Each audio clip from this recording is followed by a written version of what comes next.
Bonjour à tous, je m'appelle Quentin Schoen, je suis le directeur d'Iterop chez Dassault Systèmes sous la marque Outscale. Et aujourd'hui, on va parler de Iterop et Mistral AI. Et donc, il faut que je prenne le clicker, sinon ça ne va pas marcher tout seul.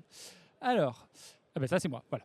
C'est quand j'avais la moustache. Alors, Iterop, qu'est-ce que c'est? Iterop, c'est une solution cloud qui est dédiée au processus métier des organisations, quelle que soit l'organisation. Iterop, c'est donc une solution de business process management qui a été acquise par Dassault Systèmes il y a maintenant 15 ans. Il y a maintenant, n'importe quoi, il y a maintenant 4 ans. Et nous avons été fondés il y a maintenant 15 ans. Et on travaille aujourd'hui avec plus de 150 entreprises. On travaille avec plus de 150 entreprises, 200 000 utilisateurs à travers le monde et une centaine de connecteurs à l'intérieur de la plateforme 3D Experience. Je ne sais pas si certains parmi vous connaissent la plateforme 3D Experience, mais donc c'est une plateforme avec tout un tas d'applications à l'intérieur duquel vous allez pouvoir justement venir les connecter. Et Iterop est l'une de ces applications que l'on peut connecter à toutes les autres dans la 3D Experience plateforme ou que l'on peut utiliser par elle-même pour pouvoir digitaliser n'importe quel processus métier d'entreprise. Juste pour vous donner une petite idée, on travaille beaucoup avec Auchan Retail France, Auchan Retail qui déploie des processus à destination de ses fournisseurs, à destination de ses partenaires, pour pouvoir échanger des documents de façon structurée, suivant des processus bien définis. On travaille également avec Danone, qui va utiliser Iterop au travers de plus de 250 processus à travers toute l'entreprise, pour pouvoir gérer des processus au niveau legal, pour pouvoir gérer des processus au niveau développement produit, R&D, RH, etc. etc. Et aujourd'hui, Iterop est utilisé sur les 5 continents. C'est quelque chose dont nous sommes très très fiers, car depuis que nous avons rejoint Dassault Systèmes, Iterop est utilisé dans plus de 10 langues à travers le monde. Et donc vous voyez quelques exemples comme Toyota, B. Brown ou Mahindra en Inde, évidemment.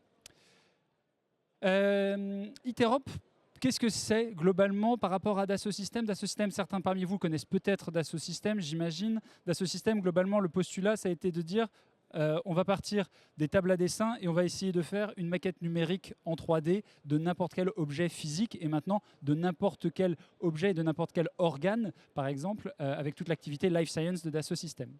Eh bien, Iterop, l'objectif, c'est exactement la même chose. C'est qu'on part de quelque chose qui est relativement organisé, voire relativement désorganisé, ça dépend des organisations, dans lequel les processus ne sont pas forcément définis, ou s'ils sont définis, ça fait des jolis tableaux dans des couloirs, sur des belles feuilles, ça permet de passer des certifications ISO 9001, mais si vous demandez aux utilisateurs métiers, ils vont vous dire que les processus, on les supporte. Alors que nous, ce qu'on veut, c'est que les processus supportent les utilisateurs, que les processus apportent de la valeur ajoutée aux utilisateurs au jour le jour. Comment on fait ça? Bien, tout simplement en affectant la bonne tâche à la bonne personne, au bon moment, avec le bon niveau d'information. Ça, c'est notre mantra. S'il y a quelque chose que vous devez vous souvenir de cette session, c'est bien ça. La bonne tâche, au bon acteur, chez la bonne personne, avec la bonne information, au bon moment. Là, certains parmi vous commencent à se demander, mais quel est le lien avec l'intelligence artificielle? 2 secondes, vous allez pouvoir participer à une démonstration live orchestrée par notre amie Marie-Lou, responsable marketing et sales chez Iterop, qui est au fond, qui va pouvoir justement vous faire intervenir dans un processus tel que celui-là. Alors, il se trouve que ce n'est pas celui-là qu'on va vous faire jouer, mais globalement, sur Iterop, on dessine des processus avec des boîtes, des flèches, comme on pourrait le faire avec notre grand-mère. J'ai déjà montré ce processus à ma grand-mère. Ma grand-mère ne parle pas le business process management. Pourtant, elle comprend très bien ce qui se passe. On voit bien qu'il y a 2 tâches qui sont en parallèle, qu'à un moment, une fois que ces 2 tâches sont réalisées, je les additionne et puis à ce moment-là, je vais vers l'expédition. Là, j'ai une horloge. A priori, il y a une condition de temps. Bref, on est basé sur du low-code, no-code, et on va venir faire interagir des agents comme des agents IA dans les processus pour pouvoir justement apporter une valeur ajoutée au travers de ces agents en automatisant certaines tâches pour lesquelles les humains n'ont pas de valeur ajoutée. Des exemples dans plusieurs secteurs d'activité, dans le secteur de la santé avec Serballiance. Donc là, on a Raphaël Geoffrey chez Serballiance. Chez Serballiance, ils ont déployé des processus pendant le Covid-19. Tout le monde se souvient à peu près de cette joyeuse période. Et Serballiance, c'est un laboratoire d'analyse biologique. Et donc pendant le Covid, ils analysaient des échantillons biologiques venant en particulier des maisons de retraite. Je ne sais pas si vous vous souvenez, mais à cette période, tous les 15 jours, la loi changeait sur la façon de tester les échantillons, sur la façon de se comporter avec tel ou tel variant, parce que tous les 15 jours, on avait des nouveaux variants qui apparaissaient. Eh bien, tous les 15 jours, quand le décret tombait, Raphaël et son équipe reprenaient le modèle tel que celui que je viens de vous présenter juste avant. Ils avaient un modèle de processus qui permettait d'affecter concrètement les bonnes tâches aux bonnes personnes au bon moment. Ils prenaient le décret, appliquaient les modifications directement en une demi-journée et dès le lendemain, ils avaient un processus et donc un système d'information qui leur permettait de gérer l'ensemble des données relatives aux échantillons biologiques où les bonnes tâches étaient affectées aux bonnes personnes au bon moment avec les bons niveaux de validation et ce, quel que soit le variant.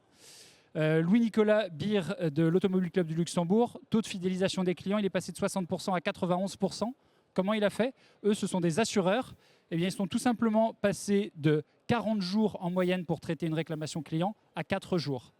Pourquoi? Parce que chaque réclamation, et ça va être l'exemple qu'on va faire ensemble avec un agent IA juste après, parce que les réclamations, lorsqu'elles étaient traitées, on affectait directement les bonnes tâches au bon département, parce que les réclamations elles peuvent concerner n'importe quel type de choses, lorsque je vends une prestation, en l'occurrence une assurance à mes clients.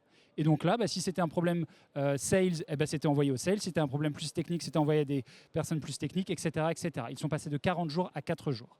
Et Sébastien Confesson au Crédit Agricole, pareil, c'était une banque qui a été la première à déployer les prêts garantis par l'État pendant la période Covid. Comment on fait ça? On fait ça au travers de 3 rôles, et on en reparlera peut-être si vous avez des questions. Ce qu'on appelle être business process designer, pour pouvoir designer les processus, low code, no code, tout le monde peut le faire. Du business process player pour pouvoir jouer les processus, c'est ce dans quoi Marie-Lou va aller juste après ce slide, et business process analyst pour identifier les goulots d'étranglement et remarquer les KPI pour pouvoir améliorer continuellement mes process à mesure que je les utilise. On ne parle pas de théorie, on parle de vraie vie. Et on va passer à la démo live. Donc là, Marie-Lou va pouvoir nous afficher la 3D Experience Platform sur laquelle va tourner Iterop. Je vous en prie, vous pouvez scanner le QR code qui est juste là avec votre téléphone portable. Mesdames et messieurs, a priori, vous avez une réclamation à faire. Vous n'êtes pas content de votre cafetière, de votre aspirateur, de ce que vous voulez. Est-ce que le QR code est assez grand? Ça a l'air. Donc je vous en prie, vous pouvez rajouter votre adresse mail, votre nom et écrivez la réclamation que vous voulez. Je ne sais pas, est-ce que votre cafetière est cassée, la fenêtre est opaque, le pantalon est trop court, le réseau Wi-Fi n'est pas terrible, le café n'est pas bon. Bref, faites-nous une réclamation dans la langue que vous voulez. Dans la langue que vous voulez. Si vous voulez la faire en espagnol, en anglais, en italien, comme vous voulez, il n'y a aucun souci.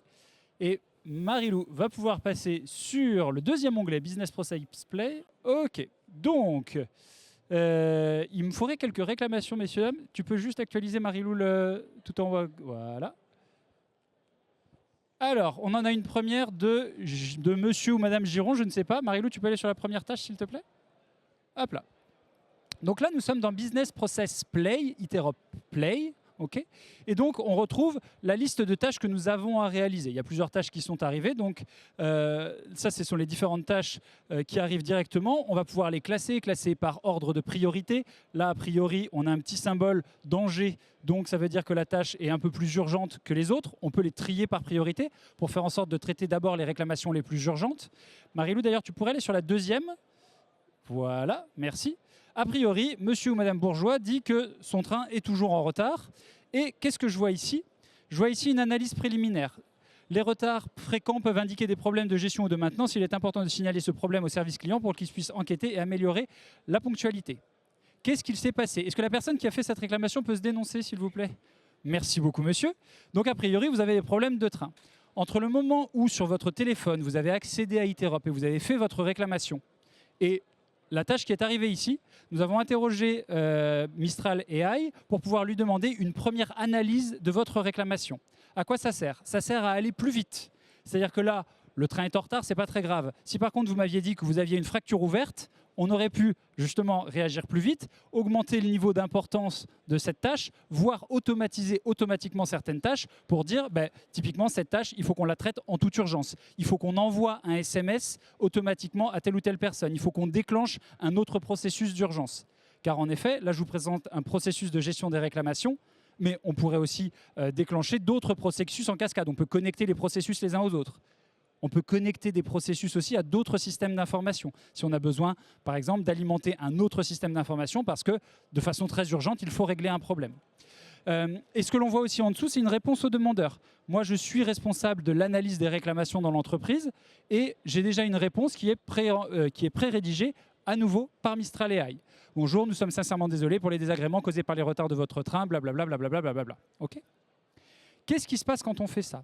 On permet directement aux personnes, aux utilisateurs métiers, là dans un contexte de réclamation, mais dans n'importe quel autre contexte, on permet directement à des utilisateurs métiers de passer beaucoup moins de temps à analyser des demandes et pour le tout venant, de laisser faire l'IA et de préprogrammer des réponses. Si jamais ça me convient bien, je valide la réponse. Marilou, je t'en prie, tu peux valider la réponse. Et monsieur, vous allez recevoir dans votre boîte mail, juste une fois que Marilou aura validé la réponse, vous allez recevoir un document, une réponse, pardon, la réponse que nous avons mis ici, et finalement cette lettre d'excuse pour vous dire qu'est-ce que vous êtes censé faire. Okay, Marilou, si tu peux actualiser juste la demande pour que ceux qui étaient peut-être un peu en retard voient bien que tout a été enregistré. Donc on a plusieurs personnes qui l'ont fait. Ne vous en faites pas, nous allons traiter vos demandes et vous aurez une réponse personnalisée. Ensuite, on va pouvoir aller dans la partie monitoring. Dans la partie monitoring, qu'est-ce qu'on voit ? Eh bien, on voit directement l'ensemble des demandes. Normalement, ceux qui ont fait leur demande, vous devez voir votre nom et votre prénom ici. Et si on clique sur l'une d'entre elles, celle que tu veux, Marilou, si on clique sur l'une d'entre elles, on va pouvoir voir de façon chronologique toutes les étapes par lesquelles nous sommes passés. A priori, il y a eu un start, c'est-à-dire la demande a été réalisée. Et derrière, il y a une analyse de la réclamation par l'IA, une proposition de réponse. Et actuellement, on est sur la tâche de traitement de la demande. Ça fait 2 minutes qu'elle est en attente et on peut la réaliser. Si on veut, on peut aussi voir une vue sous forme de diagramme, okay, où on va voir en vert toutes les tâches qui ont été réalisées et en jaune les tâches qui sont en attente. Les tâches qui ont été réalisées, ce sont ni plus ni moins que des tâches automatiques qui ont été échangées avec Mistral AI pour pouvoir avoir la réponse à la réclamation qui a été posée. Okay, on va pouvoir fermer juste la fenêtre Marilou. Et est-ce que tu peux descendre pour qu'on retrouve le PDF de la demande de monsieur? Clac, tu peux l'ouvrir? Voilà, clac, super. Et donc là, on voit qu'automatiquement, on a généré également un document qui résume l'intégralité de la demande avec la réponse qu'on a apportée au template de mon entreprise. Et ce document, on l'a enregistré automatiquement. Il se trouve qu'on l'a enregistré dans un 3D Drive, qui est le système de stockage de Dassault Systèmes pour les documents, mais c'est équivalent à un Google Drive, à un SharePoint, votre Google Drive, votre SharePoint, peu importe. Okay, il nous reste combien de temps? J'ai pas pris l'heure avec moi. Il reste 5 minutes, formidable. Donc, Marilou, tu peux retourner sur la page précédente, s'il te plaît? Hop là. Donc, à partir de ce moment-là, on va fermer ça. Moi, l'objectif, on va regarder les 5 minutes pour des questions si vous en avez. L'objectif de cette démonstration, c'était un peu comme l'a dit Philippe Miltin ce matin, de montrer que tout le monde parle beaucoup d'IA, mais sur des contextes industriels, en dehors de ChatGPT qu'on va utiliser sans le dire à son patron, parce qu'on sait qu'on n'a pas le droit de l'utiliser, mais on en a quand même beaucoup besoin aujourd'hui. Il faut qu'on arrive à créer les cas d'usage industriels pour pouvoir l'utiliser correctement. L'intelligence artificielle, avec les autres outils qui existent dans l'entreprise, dont des outils de business process management, ça va être un outil qui va être complémentaire. Iterop va affecter les bonnes tâches aux bonnes personnes au bon moment. En ajoutant de l'intelligence artificielle comme agent, comme personne qui doit réaliser ou comme partie prenante qui doit réaliser des tâches, on va permettre de gagner du temps sur les tâches sur lesquelles nous, les humains, on n'a pas beaucoup de valeur ajoutée. Traiter des demandes de réclamation et rédiger des mails qui sont globalement quasiment toujours les mêmes, où on change juste le pourquoi on s'excuse parce que la personne a eu un désagrément, on n'a pas beaucoup de valeur ajoutée. Donc, on va sous-traiter cet élément à un outil d'intelligence artificielle. Mais on pourrait envisager plein d'autres cas d'usage. La gestion des réclamations en est un. On peut rédiger des documents. On peut réaliser des tâches en automatique. On va pouvoir connecter ce genre d'outils à d'autres outils pour pouvoir relier les différentes parties prenantes humaines et non humaines, donc des systèmes d'information au sein de l'entreprise. Et le tout va être complémentaire. Et le business process management, pour les personnes en particulier dans les entreprises pour qui l'IA fait un peu peur, parce que c'est potentiellement le cas dans vos structures dans lesquelles, quand on parle d'IA, les jeunes vont être très excités. Au-delà d'un certain âge ou d'une certaine maturité sur les outils informatiques, ça peut amener du stress. Et donc là, qu'est-ce qu'on va pouvoir faire avec des outils comme ça qui affectent les bonnes tâches aux bonnes personnes, qui remettent l'humain au centre et pour lesquels on va juste pouvoir déléguer une partie des tâches qui ne sont pas très amusantes à de l'intelligence artificielle, on va pouvoir venir amener ces outils d'intelligence artificielle de façon beaucoup plus concrète, beaucoup plus facile dans les entreprises, parce qu'on est basé sur des vrais cas d'usage et on est basé sur le métier des utilisateurs finaux. Voilà pour nous. Si vous avez des questions, il doit nous rester 3 ou 4 minutes. N'hésitez pas et je vous remercie. Nous vous remercions avec Marilou pour votre attention.